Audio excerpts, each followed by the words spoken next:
So we are on 4.1b in college algebra. We're ready to start example 4 on page 351. Alright, it says given the function g described by g of x equals x squared. What they're wanting us to do is to prove that g is not a one-to-one function. Alright, so trying to prove that it's not. Let's use the other one now, the second part of the one-to-one functions, bottom of page 350. And that means that in order for it to be one-to-one, A cannot equal B and F of A cannot equal F of B. Okay, if it is, we're trying to prove that it's not one-to-one, so I want to make these two equal. Okay, and that goes against that top equation. So if I can prove this to be true, then I've just proven that g of x equals x squared is not one-to-one. Alright, so what I'm trying to do is come up with two numbers that are not equal. 3 and negative 3. They are not equal. But let's see what happens when I put 3 in here. 3 times 3 is 9. What happens when I put negative 3 in here? Negative 3 times negative 3 is 9. So the function of this one and the function of this one are equal, so therefore it is not one-to-one, because A cannot be equal to B, but when I plug it in, equal B, because look what happens here. I've got 3 goes to 9, and I've got negative 3 also goes to 9. So I've got two inputs that go to the same output, which means it's not a function. So if it's not a function, it can't be a one-to-one function.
So let me see if I can streamline it real quick.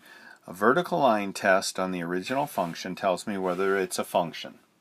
The horizontal line test on the original function shows me whether or not it's one-to-one, because that's telling me that the inverse is not a function.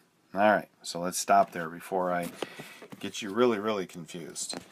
Alright, so if you look at example 5, we got a black line there, and for the most part, all the black line, any linear equation, as long as it's not straight up and down, is going to be a function.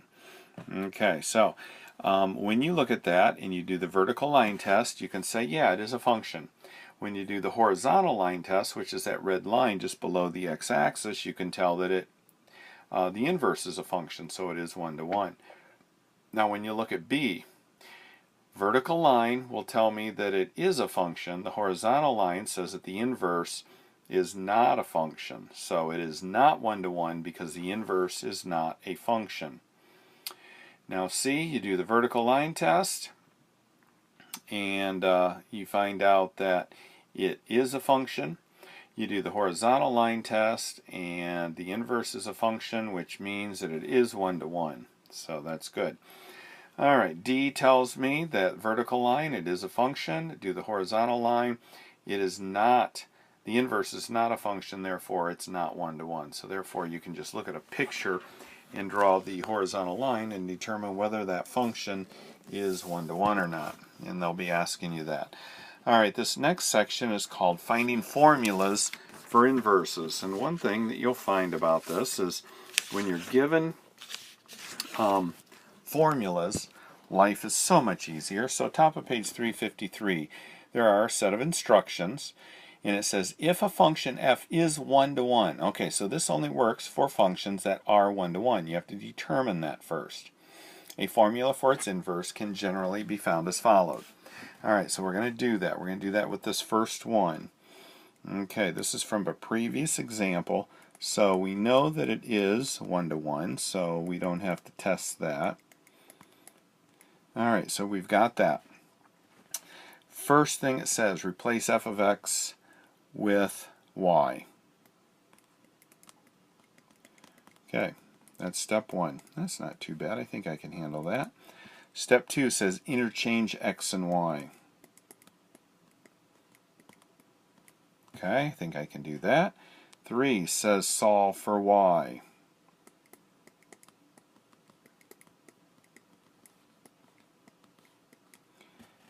Okay, and 4, replace y with f inverse.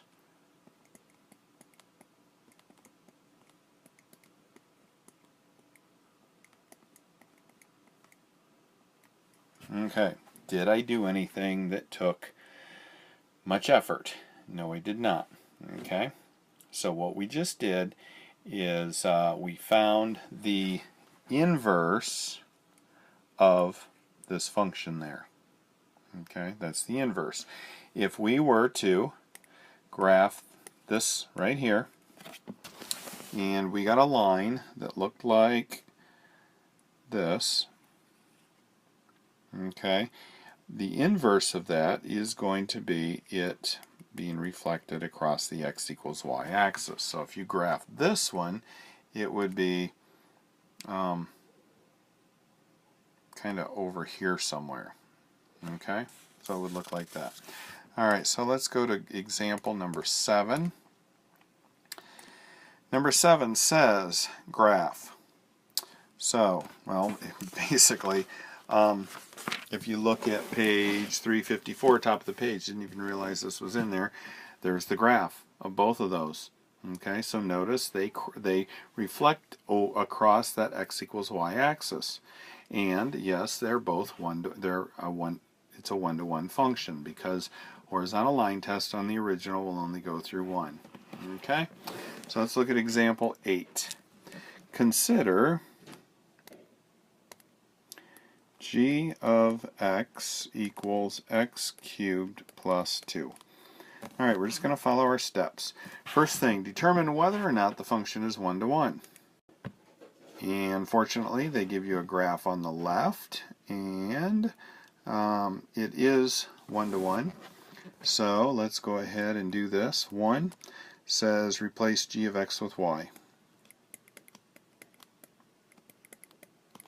And I like putting these steps down. Interchange x and y.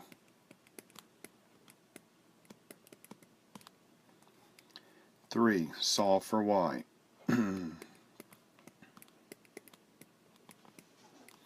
And so therefore we get the cubed root of x minus 2 equals y. Okay, I thought I was done, but I'm not. Replace g of negative 1 with y, and I've got the cubed root of x minus 2. So that is the inverse of that. If you look on the top of page 355, that graph on the left, the gray one is the original one, and the red one is the inverse.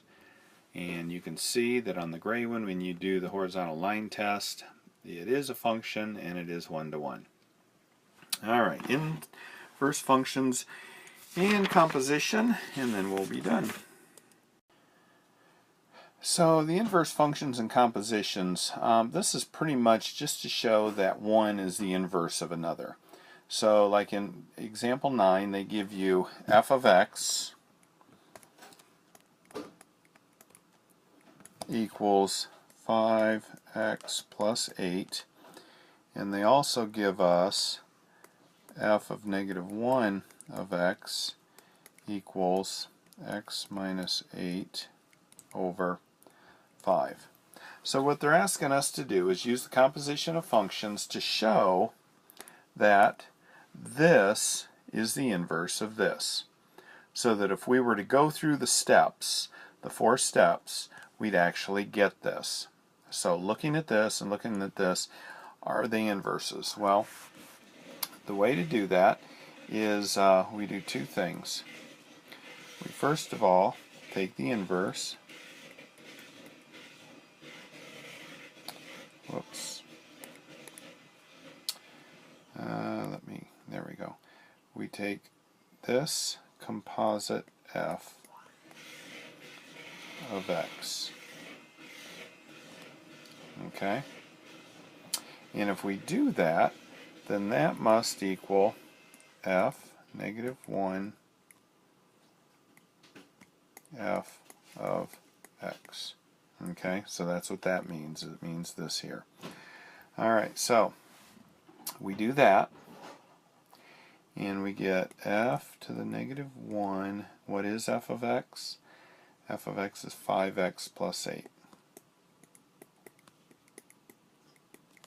Okay, because we just took the inverse of f of x. So we took our f of x and put it right there. Now we're going to take this here. So we're going to look at this, 5x plus 8, wherever we see an x, we're going to put that in its place.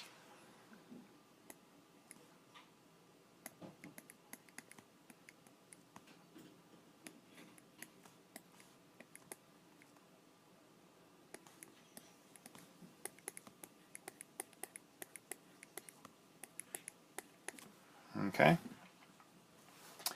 Now we're going to do the opposite of what we did right there. Let's do this one in green. We're going to take the composite and then that.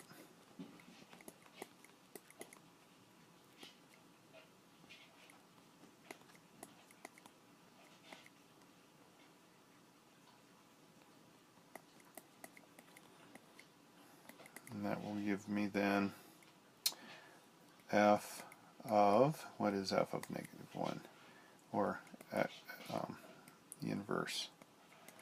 That, which now when I see an x, I'm going to put x minus 5 over 5 in its place.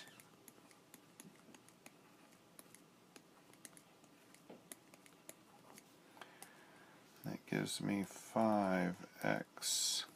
Actually, what that does is it cancels that, and I get x.